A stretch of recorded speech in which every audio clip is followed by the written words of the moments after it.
यहां पर आप समझोगे कि फ्लक्चुएटिंग कैपिटल मेथड में पार्टनर्स कैपिटल अकाउंट्स को कैसे प्रिपेयर करना है, उसमें कितने कॉलम्स बनेंगे और इन कॉलम्स को कैसे फिल करना है। और यह भी समझोगे कि पार्टनर्स और पार्टनरशिप फर्म के बीच के किस ट्रांजैक्शन को पार्टनर्स कैपिटल अकाउंट्स के डेबिट साइड में रिकॉर्ड करना है और किस ट्रांजैक्शन को पार्टनर्स कैपिटल अकाउंट्स के क्रेडिट साइड में रिकॉर्ड करना है। और यह भी समझोगे कि पार्टनर्स कैपिटल अकाउंट्स का क्लोजिंग कैपिटल बैलेंस कैसे फाइंड आउट करना है और इस बैलेंस को बैलेंस शीट के किस साइड में ट्रांसफर करना है। यह समझ में आ गया? तो स्टार्ट करते हैं और समझते हैं कि यहां पर क्या लिखा है। तो यहां पर लिखा है, in the following proforma of partners capital accounts it is assumed that there are two partners X and Y. मतलब यहां पर जो आप पार्टनर्स कैपिटल अकाउंट्स के प्रोफॉर्मा को समझोगे उसमें अज्यूम किया गया है कि दो पार्टनर्स है एक्स एंड वाई। ये समझ में आ गया? तो यहां पर आपको टोटल 6 कॉलम्स प्रिपेयर कर लेना है, जिसके फर्स्ट कॉलम में आपको पर्टिकुलर्स लिखना है, सेकेंड और थर्ड कॉलम में पार्टनर्स के नाम को लिखना है, फोर्थ कॉलम में अगेन पर्टिकुलर्स लिखना है, फिफ्थ और सिक्स्थ कॉलम में अगेन पार्टनर्स के नाम को लिखना है और पार्टनर्स के नाम के नीचे आपको रुपी का सिंबल दे देना है। यह समझ में आ गया? देखो, पार्टनर्स कैपिटल अकाउंट्स दो पार्ट में स्प्लिट है, जिसके फर्स्ट पार्ट में पहले पर्टिकुलर्स कॉलम प्रिपेयर करना है, उसके बाद हर एक पार्टनर का एक सेपरेट कॉलम प्रिपेयर करना है। तो अगर 3 पार्टनर्स है तो 3 सेपरेट कॉलम प्रिपेयर करना है। सेकेंड पार्ट में आपको सेम फर्स्ट पार्ट को कॉपी कर लेना है। यह भी समझ में आ गया? उसके बाद अकाउंट्स के टॉप लेफ्ट कॉर्नर में आपको डीआर डॉट लिखना है, जो शॉर्ट फॉर्म है डेबिट रिकॉर्ड का, और राइट टॉप कॉर्नर में सीआर डॉट लिखना है, जो शॉर्ट फॉर्म है क्रेडिट रिकॉर्ड का। यह भी समझ में आ गया? और सेंटर में आपको अकाउंट का नाम लिखना है, पार्टनर्स कैपिटल अकाउंट्स। इसे अकाउंट हेड कहा जाता है। यह भी समझ में आ गया?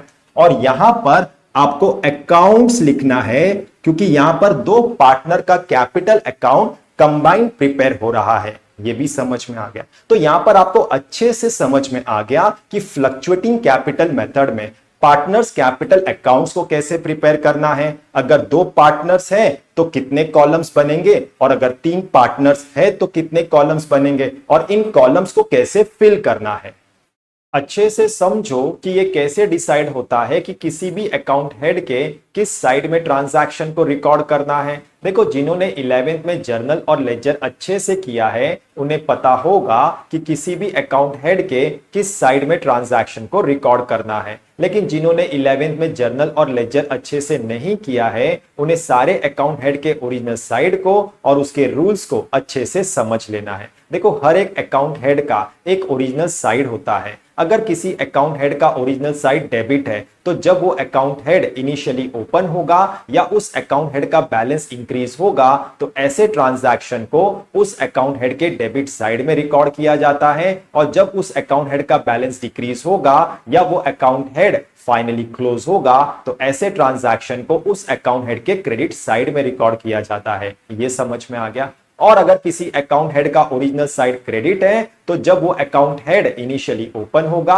या उस अकाउंट हेड का बैलेंस इंक्रीज होगा तो ऐसे ट्रांजैक्शन को उस अकाउंट हेड के क्रेडिट साइड में रिकॉर्ड किया जाता है, और जब उस अकाउंट हेड का बैलेंस डिक्रीज होगा या वो अकाउंट हेड फाइनली क्लोज होगा तो ऐसे ट्रांजैक्शन को उस अकाउंट हेड के डेबिट साइड में रिकॉर्ड किया जाता है। ये भी समझ में आ गया?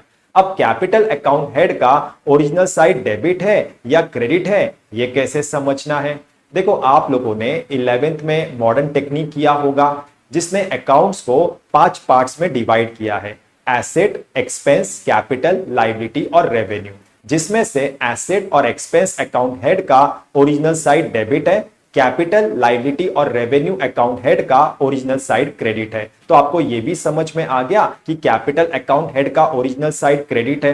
तो जब किसी पार्टनर का कैपिटल अकाउंट इनिशियली ओपन होगा या किसी पार्टनर का कैपिटल बैलेंस इंक्रीज होगा तो उसे पार्टनर्स कैपिटल अकाउंट्स के क्रेडिट साइड में रिकॉर्ड करना है, और जब किसी पार्टनर का कैपिटल बैलेंस डिक्रीज होगा या किसी पार्टनर का कैपिटल अकाउंट फाइनली क्लोज होगा तो उसे पार्टनर्स कैपिटल अकाउंट्स के डेबिट साइड में रिकॉर्ड करना है।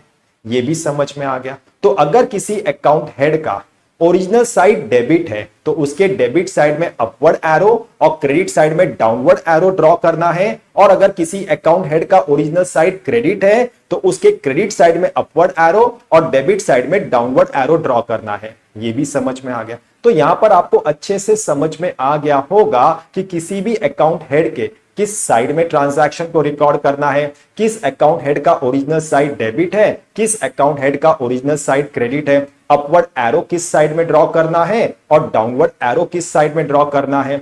जब कोई अकाउंट इनिशियली ओपन होगा या किसी अकाउंट हेड का बैलेंस इंक्रीज होगा तो उसे किस साइड में रिकॉर्ड करना है, और जब किसी अकाउंट हेड का बैलेंस डिक्रीज होगा या कोई अकाउंट हेड फाइनली क्लोज होगा तो उसे किस साइड में रिकॉर्ड करना है। अब हम पार्टनर्स और पार्टनरशिप फर्म के बीच के सारे ट्रांजैक्शंस को रीड करेंगे और समझेंगे कि किस ट्रांजैक्शन में पार्टनर का कैपिटल अकाउंट ओपन या क्लोज हो रहा है और किस ट्रांजैक्शन में पार्टनर का कैपिटल बैलेंस इंक्रीज या डिक्रीज हो रहा है। जिस ट्रांजैक्शन में पार्टनर का कैपिटल अकाउंट ओपन या कैपिटल बैलेंस इंक्रीज होगा ऐसे ट्रांजैक्शन को पार्टनर्स कैपिटल अकाउंट्स के क्रेडिट साइड में रिकॉर्ड करना है, और जिस ट्रांजैक्शन में पार्टनर का कैपिटल बैलेंस डिक्रीज या कैपिटल अकाउंट क्लोज होगा ऐसे ट्रांजैक्शन को पार्टनर्स कैपिटल अकाउंट्स के डेबिट साइड में रिकॉर्ड करना है। ये समझ में आ गया। तो स्टार्ट करते हैं, पार्टनर्स और पार्टनरशिप फर्म के बीच के सारे ट्रांजैक्शंस को रीड करते हैं और समझते हैं कि किस ट्रांजैक्शन को पार्टनर्स कैपिटल अकाउंट्स के डेबिट साइड में रिकॉर्ड करना है और किस ट्रांजैक्शन को पार्टनर्स कैपिटल अकाउंट्स के क्रेडिट साइड में रिकॉर्ड करना है। तो यहां पर पहला ट्रांजैक्शन है amount contributed by the partners in the beginning. मतलब बिजनेस के पहले साल में पार्टनर्स ने जो इनिशियल कैपिटल लाया है इससे पार्टनर्स का कैपिटल अकाउंट्स ओपन होगा। तो इस ट्रांजैक्शन को पार्टनर्स कैपिटल अकाउंट्स के क्रेडिट साइड में रिकॉर्ड करना है। ये समझ में आ गया। अब क्रेडिट साइड में किस अकाउंट के नाम से रिकॉर्ड करना है उसे समझो। पार्टनर बिजनेस में कैपिटल को जिस फॉर्म में लेकर आता है उसी अकाउंट के नाम से रिकॉर्ड करना है। अगर कोई पार्टनर बिजनेस में कैश लेकर आता है तो बाय कैश अकाउंट रिकॉर्ड करना है। अगर कोई पार्टनर बिजनेस के बैंक अकाउंट में पैसा ट्रांसफर करता है तो बाय बैंक अकाउंट रिकॉर्ड करना है। अगर कोई पार्टनर बिजनेस में फर्नीचर लेकर आता है तो बाय फर्नीचर अकाउंट रिकॉर्ड करना है। ये भी समझ में आ गया। तो यहां पर आपको बाय कैश अकाउंट और बाय बैंक अकाउंट और उस स्पेसिफिक एसेट का नाम रिकॉर्ड करना है जिसे पार्टनर ने बिजनेस में लाया है, और पार्टनर के कॉलम में उसके अमाउंट को रिकॉर्ड करना है। यह भी समझ में आ गया। आगे लिखा है और opening capital balance if partnership firm is already establish it's business. मतलब अगर बिजनेस का नेक्स्ट ईयर है तो पार्टनर्स का ओपनिंग कैपिटल बैलेंस होगा। अब ओपनिंग कैपिटल बैलेंस को किस साइड में रिकॉर्ड करना है यह हमेशा क्वेश्चन में गिवन होगा। अगर क्वेश्चन में डेबिट बैलेंस गिवन है तो डेबिट साइड में to balance B by D record करना है, और अगर क्वेश्चन में क्रेडिट बैलेंस गिवन है तो क्रेडिट साइड में by balance B by D record करना है। यह समझ में आ गया। अब हमें किस साइड में रिकॉर्ड करना है उसे समझते हैं। तो यहां पर लिखा है it is assumed that X capital account showed a credit balance and Y's capital account showed a debit balance both at the beginning और at the end of the year. तो यहां पर मैंने एक्स का ओपनिंग और closing capital credit balance assume किया है और वाई का ओपनिंग और closing capital debit balance assume किया है ताकि आप दोनों साइड को अच्छे से समझ सको। तो आपको x के क्रेडिट में by balance b by D record करना है और x के कॉलम में उसके अमाउंट को रिकॉर्ड करना है, और y के डेबिट में to balance b by D record करना है और y के कॉलम में उसके अमाउंट को रिकॉर्ड करना है। यह भी समझ में आ गया। नेक्स्ट ट्रांजैक्शन है additional capital if any introduce by the partner during the accounting year. अगर साल के बीच में कोई पार्टनर एडिशनल कैपिटल लेकर आता है तो इससे उस पार्टनर का कैपिटल बैलेंस इंक्रीज होगा। तो इस ट्रांजैक्शन को पार्टनर्स कैपिटल अकाउंट्स के क्रेडिट साइड में रिकॉर्ड करना है। यह समझ में आ गया। अब क्रेडिट साइड में किस अकाउंट के नाम से रिकॉर्ड करना है उसे समझो। जैसे आपने इनिशियल कैपिटल को रिकॉर्ड किया था, सेम वैसे ही आपको एडिशनल कैपिटल को भी रिकॉर्ड करना है। ये भी समझ में आ गया। तो यहां पर आपको बाय कैश अकाउंट और बाय बैंक अकाउंट और उस स्पेसिफिक एसेट का नाम रिकॉर्ड करना है जिसे पार्टनर ने बिजनेस में लाया है, और पार्टनर के कॉलम में उसके अमाउंट को रिकॉर्ड करना है। यह भी समझ में आ गया। नेक्स्ट ट्रांजैक्शन है part of the capital withdrawn by the partner during the accounting year. अगर साल के बीच में कोई पार्टनर बिजनेस से अपने कैपिटल के पार्ट को विड्रॉ करता है तो इससे उस पार्टनर का कैपिटल बैलेंस डिक्रीज होता है। तो इस ट्रांजैक्शन को पार्टनर्स कैपिटल अकाउंट्स के डेबिट साइड में रिकॉर्ड करना है। ये समझ में आ गया। अब डेबिट साइड में किस अकाउंट के नाम से रिकॉर्ड करना है उसे समझो। पार्टनर बिजनेस से कैपिटल को जिस फॉर्म में विड्रॉ करता है उसी अकाउंट के नाम से रिकॉर्ड करना है। अगर किसी पार्टनर ने बिजनेस से कैश विड्रॉ किया है तो टू कैश अकाउंट रिकॉर्ड करना है। अगर किसी पार्टनर ने बिजनेस के बैंक अकाउंट से पैसा विड्रॉ किया है तो टू बैंक अकाउंट रिकॉर्ड करना है। अगर किसी पार्टनर ने बिजनेस से फर्नीचर विड्रॉ किया है तो टू फर्नीचर अकाउंट रिकॉर्ड करना है। यह भी समझ में आ गया। तो यहां पर आपको टू कैश अकाउंट और टू बैंक अकाउंट और उस स्पेसिफिक एसेट का नाम रिकॉर्ड करना है जिसे पार्टनर ने बिजनेस से विड्रॉ किया है, और पार्टनर के कॉलम में उसके अमाउंट को रिकॉर्ड करना है। यह भी समझ में आ गया। नेक्स्ट ट्रांजैक्शन है drawings made by the partner during the accounting year. अगर साल के बीच में कोई पार्टनर बिजनेस की प्रॉपर्टी को अपने पर्सनल यूज के लिए विड्रॉ करता है तो उसी को ड्रॉइंग्स कहा जाता है, और ड्रॉइंग से उस पार्टनर का कैपिटल बैलेंस डिक्रीज होता है। तो इस ट्रांजैक्शन को पार्टनर्स कैपिटल अकाउंट्स के डेबिट साइड में रिकॉर्ड करना है। यह समझ में आ गया। अब डेबिट साइड में किस अकाउंट के नाम से रिकॉर्ड करना है उसे समझो। देखो, अगर पार्टनर बिजनेस से कैपिटल के पार्ट को विड्रॉ करता है तो उसने जिस फॉर्म में विड्रॉ किया है उसी अकाउंट का नाम रिकॉर्ड करना है। लेकिन अगर पार्टनर बिजनेस की प्रॉपर्टी को अपने पर्सनल यूज के लिए विड्रॉ करता है किसी भी फॉर्म में, तो यहां पर आपको हमेशा ड्रॉइंग्स ही रिकॉर्ड करना है। यह भी समझ में आ गया। तो यहां पर आपको टू ड्रॉइंग्स अकाउंट रिकॉर्ड करना है और पार्टनर के कॉलम में उसके अमाउंट को रिकॉर्ड करना है। यह भी समझ में आ गया। नेक्स्ट ट्रांजैक्शन है interest on partners drawings charge by the firm. मतलब फर्म ने पार्टनर्स के ड्रॉइंग्स पे इंटरेस्ट चार्ज किया है, इससे पार्टनर्स का कैपिटल बैलेंस डिक्रीज होता है। तो इस ट्रांजैक्शन को पार्टनर्स कैपिटल अकाउंट्स के डेबिट साइड में रिकॉर्ड करना है। यह समझ में आ गया। अब डेबिट साइड में किस अकाउंट के नाम से रिकॉर्ड करना है उसे देखते हैं। तो यहां पर आपको to interest on drawings account के नाम से रिकॉर्ड करना है और पार्टनर के कॉलम में उसके अमाउंट को रिकॉर्ड करना है। यह भी समझ में आ गया। नेक्स्ट ट्रांजैक्शन है interest on partners capital allowed by the firm. मतलब फर्म ने पार्टनर्स के कैपिटल पे इंटरेस्ट अलाउ किया है, इससे पार्टनर्स का कैपिटल बैलेंस इंक्रीज होता है। तो इस ट्रांजैक्शन को पार्टनर्स कैपिटल अकाउंट्स के क्रेडिट साइड में रिकॉर्ड करना है। यह समझ में आ गया। अब क्रेडिट साइड में किस अकाउंट के नाम से रिकॉर्ड करना है उसे देखते हैं। तो यहां पर आपको bye interest on capital account के नाम से रिकॉर्ड करना है और पार्टनर के कॉलम में उसके अमाउंट को रिकॉर्ड करना है। यह भी समझ में आ गया। नेक्स्ट ट्रांजैक्शन है salary and commission payable to the partners. मतलब बिजनेस पार्टनर्स को सैलरी या कमीशन देना है, इससे पार्टनर्स का कैपिटल बैलेंस इंक्रीज होता है। तो इस ट्रांजैक्शन को पार्टनर्स कैपिटल अकाउंट्स के क्रेडिट साइड में रिकॉर्ड करना है। अब क्रेडिट साइड में किस अकाउंट के नाम से रिकॉर्ड करना है उसे देखते हैं। तो यहां पर आपको बाय सैलरीज अकाउंट के नाम से रिकॉर्ड करना है और पार्टनर के कॉलम में उसके अमाउंट को रिकॉर्ड करना है, और बाय कमीशन अकाउंट के नाम से रिकॉर्ड करना है और पार्टनर के कॉलम में उसके अमाउंट को रिकॉर्ड करना है। यह भी समझ में आ गया। नेक्स्ट ट्रांजैक्शन है डिस्ट्रीब्यूशन ऑफ नेट प्रॉफिट और net loss of the firm between the partners. मतलब फर्म अपने नेट प्रॉफिट और नेट लॉस को पार्टनर्स में डिस्ट्रीब्यूट किया है। तो अगर फर्म नेट प्रॉफिट को पार्टनर्स में डिस्ट्रीब्यूट करता है तो इससे पार्टनर्स का कैपिटल बैलेंस इंक्रीज होता है। तो इस ट्रांजैक्शन को पार्टनर्स कैपिटल अकाउंट्स के क्रेडिट साइड में रिकॉर्ड करना है। और जब फर्म अपने नेट लॉस को पार्टनर्स में डिस्ट्रीब्यूट करता है तो इससे पार्टनर्स का कैपिटल बैलेंस डिक्रीज होता है। तो इस ट्रांजैक्शन को पार्टनर्स कैपिटल अकाउंट्स के डेबिट साइड में रिकॉर्ड करना है। ये समझ में आ गया। अब क्रेडिट और डेबिट साइड में किस अकाउंट के नाम से रिकॉर्ड करना है उसे देखते हैं।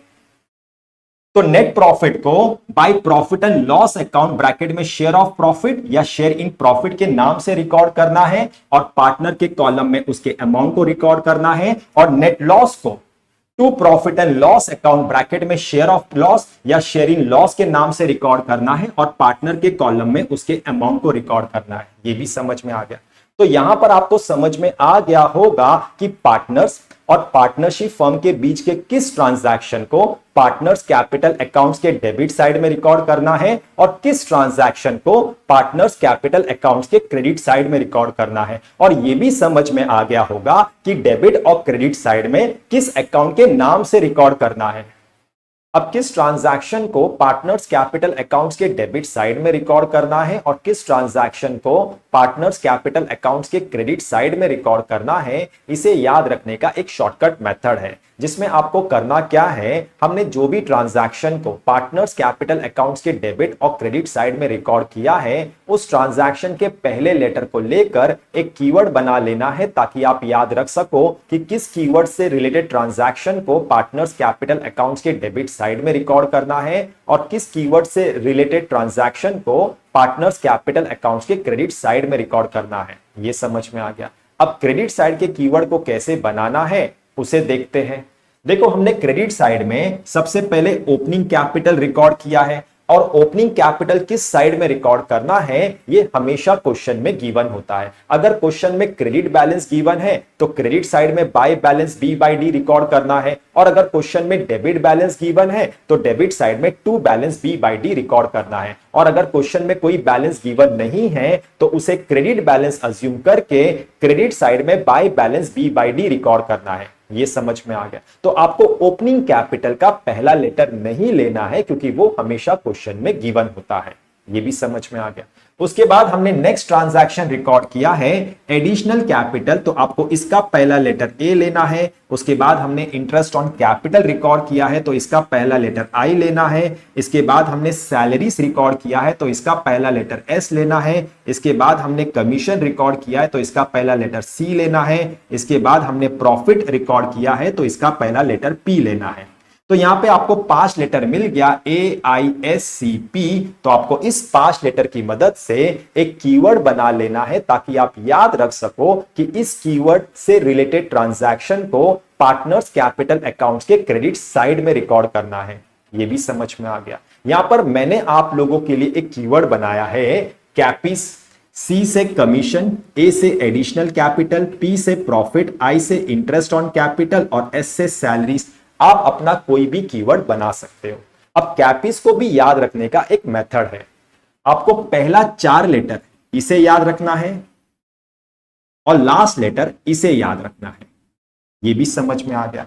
अब डेबिट साइड के कीवर्ड को कैसे बनाना है उसे देखते हैं।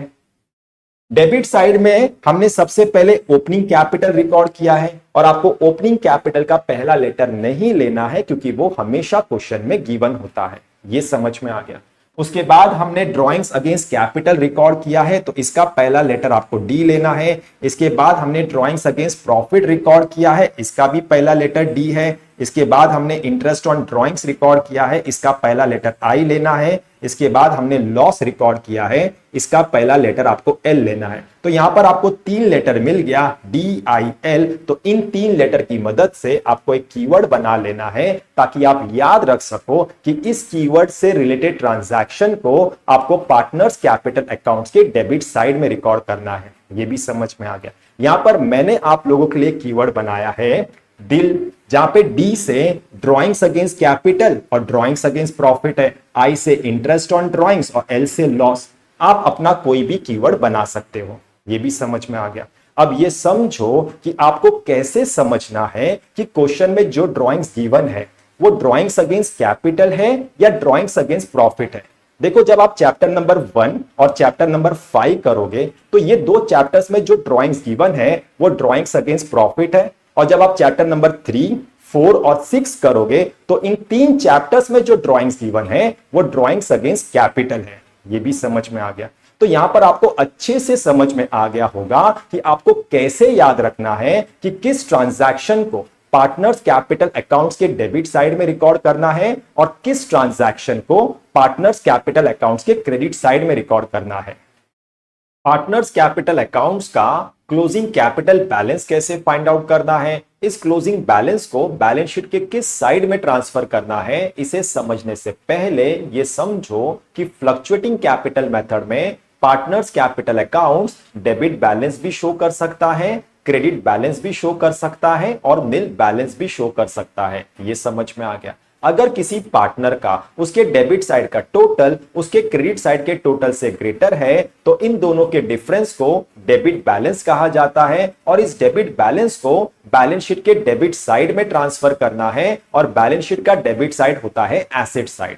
ये समझ में आ गया। और अगर किसी पार्टनर का उसके क्रेडिट साइड का टोटल उसके डेबिट साइड के टोटल से ग्रेटर है तो इन दोनों के डिफरेंस को क्रेडिट बैलेंस कहा जाता है, और इस क्रेडिट बैलेंस को बैलेंस शीट के क्रेडिट साइड में ट्रांसफर करना है, और बैलेंस शीट का क्रेडिट साइड होता है लायबिलिटी साइड।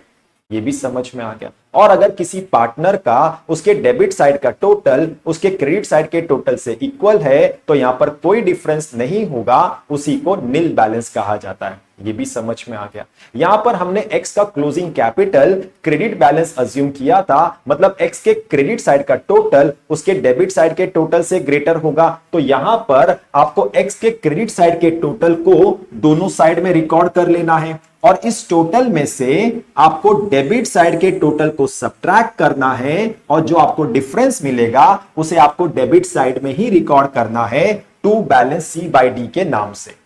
ये समझ में आ गया। और इसी to balance C by D को आपको ऑपोजिट साइड में ट्रांसफर करना है टोटल के नीचे by balance B by D के नाम से। ये भी समझ में आ गया। अब यहां पर जो एक्स का क्रेडिट बैलेंस है इसे बैलेंस शीट के क्रेडिट साइड में ट्रांसफर करना है, और बैलेंस शीट का क्रेडिट साइड होता है लायबिलिटी साइड। ये भी समझ में आ गया। हमने y के क्लोजिंग कैपिटल को डेबिट बैलेंस अज्यूम किया था, मतलब y के डेबिट साइड का टोटल उसके क्रेडिट साइड के टोटल से ग्रेटर होगा। तो यहां पर आपको y के डेबिट साइड के टोटल को दोनों साइड में रिकॉर्ड कर लेना है, और इस टोटल में से आपको क्रेडिट साइड के टोटल को सब्ट्रैक्ट करना है, और जो डिफरेंस मिलेगा उसे आपको क्रेडिट साइड में ही रिकॉर्ड करना है by balance C by D के नाम से। और इसी by balance C by D को आपको ऑपोजिट साइड में ट्रांसफर करना है टोटल के नीचे to balance B by D के नाम से। ये समझ में आ गया। अब आपको y के डेबिट बैलेंस को बैलेंस शीट के डेबिट साइड में ट्रांसफर करना है, और बैलेंस शीट का डेबिट साइड होता है एसेट साइड। ये भी समझ में आ गया।